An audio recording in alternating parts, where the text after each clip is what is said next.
Por que o Arathor, pai do Aragorn, nunca se tornou o rei de Gondor? Meu querido, a resposta não é simples, tipo, ele não viveu o tempo suficiente. A verdade é que existe uma história de quase 1000 anos com crise política e decisões que mudaram o destino da Terra-média para sempre. E essas decisões explicam o porquê isso nunca poderia ter acontecido. Então, no vídeo de hoje eu vou tentar te explicar o sistema completo de como funciona a sucessão dos reinos, por que Gondor rejeitou a linhagem de Isildur e por que, mesmo com o trono vazio durante uns 1000 anos, nenhum herdeiro do norte conseguiu reivindicar a coroa. E fica até o final porque eu vou ter um aviso muito importante aqui pra vocês. Mas agora sem enrolação, bora pro vídeo. E aí, meu querido, beleza? Eu sou o Fael e você tá aqui em mais um vídeo do Mansão Nerd. E bom, para começar, a gente precisa entender como tudo isso começou, porque essa história começa lá na queda de Númenor. Quando Númenor afunda, Elendil e seus filhos, Isildur e Anarion, escapam e fundam 2 reinos na Terra-média, Arnor no norte e Gondor no sul. E Elendil governa como o Alto Rei sobre os 2 reinos, enquanto os filhos dele cuidam de Gondor. E até aqui tá tranquilo, é tipo uma monarquia unificada com 2 territórios. Mas é então que vem a Guerra da Última Aliança. Elendil e Anarion se vão lutando contra o Sauron. Então Isildur permaneceu por um curto período organizando Gondor, mas o governo efetivo já estava com Menedil, que é o filho do Anarion. E logo depois disso, Isildur parte para o norte para governar Arnor. E é aqui que começa o problema. Porque a partir desse momento você tem 2 linhagens reais separadas. A linha de Isildur governando no norte e a linha de Anarion governando no sul. O título do Alto Rei virou algo teórico depois da morte do Isildur e nunca mais foi reconhecido por Gondor na prática. E assim, tecnicamente, os herdeiros do Isildur ainda mantinham essa reivindicação. Porém, Gondor acaba desenvolvendo a sua própria identidade, suas próprias tradições. E tem mais, com o tempo, Gondor fica muito mais poderoso que Arnor. E enquanto o sul cresce e fica rico, constrói cidades enormes, o norte vai enfraquecendo. Então Arnor se divide em 3 reinos menores. Isso mais ou menos no ano 861 da Terceira Era. E esses reinos são Arthedain,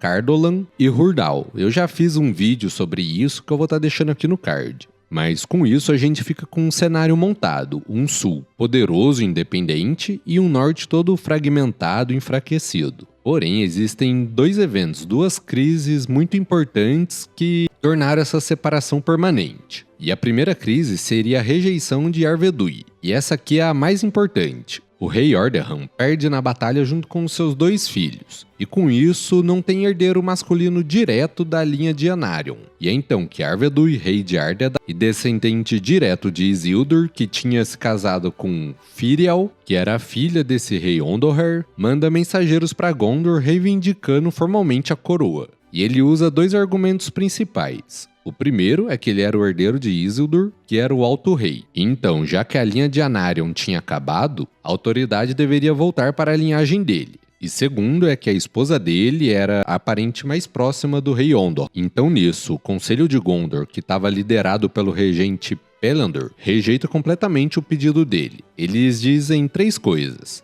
Primeiro, que as leis de Gondor só reconhecem sucessão pela linhagem masculina direta. Segundo, que Gondor foi governado pela linhagem de Anarion por quase 2000 anos, então existe uma tradição legal separada. E o terceiro argumento, que seria um argumento mais prático, é de que Arvedui mora longe demais, no extremo norte, lutando com as suas próprias guerras contra Angmar, sem ter a capacidade de efetivamente governar Gondor. E então, no lugar do Arvedui, eles escolheram Eärnil, um general famoso da época, que era descendente de um antigo rei por uma linhagem distante. E essa decisão estabeleceu juridicamente a rejeição da linhagem de Isildur por Gondor, criando um precedente que dura até o fim da Terceira Era.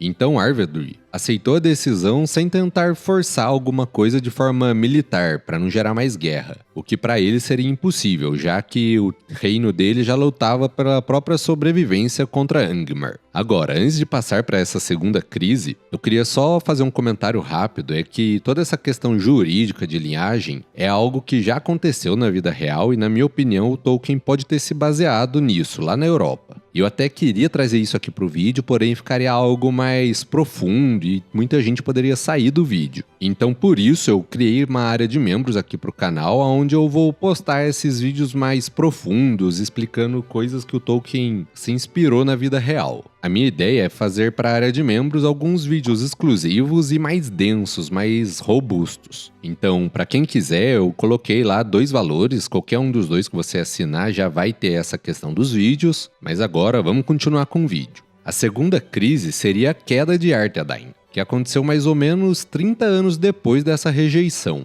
Então, com a queda de Arthedain, o último reino do norte é destruído por Angmar, e o rei Arvedur foi afogado tentando escapar. E a partir desse momento não existe mais um reino no norte. Os descendentes de Isildur viraram um povo errante e escondido, vivendo em pequenos grupos por Eriador. Eles têm os chefes que mantêm a linhagem, mas não tem um reino, não tem capital, não tem poder político nenhum. Então agora a gente ficou com uma Gondor que rejeitou oficialmente a linhagem de Isildur e uma linhagem de Isildur que não tem mais base de poder nenhuma. E tem outro detalhe muito importante, que foi em 2050 da Terceira Era, quando o último rei de Gondor, Eärnur, aceitou o desafio do rei bruxo de Angmar para um combate. Então ele cavalgou até Minas Morgul e nunca mais voltou. E desde então, Gondor é governada pelos regentes, que é uma linhagem hereditária que governa em nome dos reis ausentes. Eles juraram manter o reino em confiança até que o rei retorne. Então, se a gente for ver tecnicamente, o trono está vazio. O problema é justamente esse, que vazio não é a mesma coisa que disponível. E agora que você já entendeu toda essa questão jurídica e histórica, vamos falar especificamente do Arathor, pai do Aragorn. Arathor II nasceu no ano 2873 da Terceira Era e viveu até 2933. Ele viveu quase 1000 anos depois da queda de Arthedain e quase 1000 anos de rejeição institucional que começou lá em 1944. Ele é também o 15º chefe dos Dúnedain do Norte, e herda o título quando o pai dele, Arador, é vencido por Trolls. Mas aí você pode estar se perguntando, como que era a vida dele? E, meu querido, a vida dele não era tipo uma vida de príncipe esperando o trono. Era uma vida mais de um guerrilheiro. Ele passa os dias caçando orcs, protegendo as fronteiras de Eriador e cuidando dos hobbits do condado que nem sequer sabe que ele existe. Arathor não tem um reino, não tem corte, não tem capital, não tem nenhum exército além dos montanheses que seguem ele. O coitado não tem nem ouro, ele não tem nada que um rei precisa ter. Então, com isso, vamos pensar na prática. Se ele tivesse viajado até Minas Tirith e se apresentado ao regente, falando coisas como: "Oi, eu sou o descendente de Isildur e vim reivindicar meu trono", o que você acha que teria acontecido? Levando em conta que ele não tem um exército para apoiar a reivindicação, ele não tem o ouro, como eu falei, para ganhar lealdade, ele não conhece direito a política de Gondor, ele não teria experiência governando um reino já estabelecido, e fora isso, ele teria que enfrentar um regente já estabelecido com autoridade legal reconhecida de todas as estruturas de poder em volta.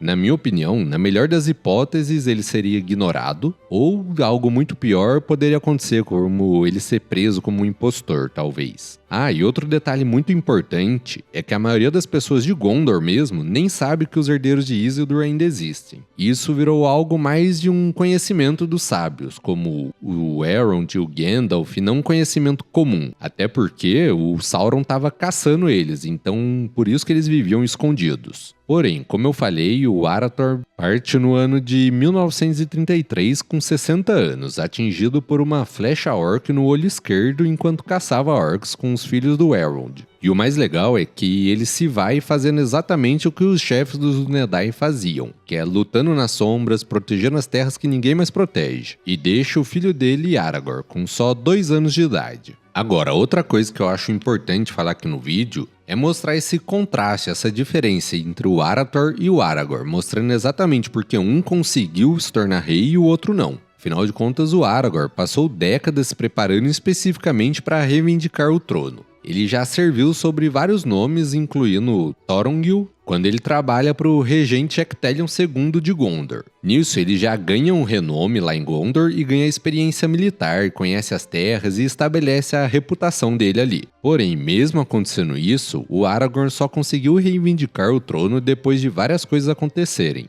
Primeiro, ele teve que liderar Gondor na Guerra do Anel, demonstrando um valor em batalha várias vezes. Segundo, ele cura doentes usando habilidades antigas de cura dos reis, provando a linhagem dele através de um sinal que o povo reconhece, porque tinha isso deles falarem que as mãos do rei são mãos de curador. Terceiro é que Sauron é derrotado, removendo a principal ameaça do herdeiro de Isildur. Em quarto lugar seria quando Denethor, o último regente, acaba morrendo e criando um vácuo de poder. E o quinto e mais importante é que a vitória deles criou um momento político certo. Agora, vamos comparar isso com o Arathor, pai dele, que não tinha exército, e já o Aragorn tinha o exército de Gondor e Rohan apoiando ele. O Arathor não tinha reputação quase nenhuma. Já o Aragorn serviu a própria Gondor, ele já era um nome mais conhecido por toda a Terra-média. Arathor também não teve demonstração sobrenatural nenhuma, e o Aragorn teve isso de curar os doentes. E por último, tem a questão de que o pai dele viveu em um tempo onde Gondor tinha um governo funcional. Já o Aragorn chegou lá em um momento que Gondor estava em crise. Fora que, se a gente for olhar as profecias, tinha um vidente chamado Malbeth que tinha profetizado sobre o Aragorn, especificamente prevendo que ele passaria pelo caminho dos mortos. Então, o principal motivo é que tinha um tempo certo para restaurar o trono, e o tempo não era o do Arathor, mas sim durante a vida do filho dele. Mas um detalhe muito importante também é que eu tô fazendo um vídeo aqui explicando por que o Arathor não se tornou rei, mas ele sequer nunca tentou isso. Nem ele, nem nenhum dos chefes antes dele tentou. Não tem registro nenhum que o Tolkien deixou de tentativa política nem nada. Eles focavam só em proteger Eriador e manter a linhagem preservando as tradições.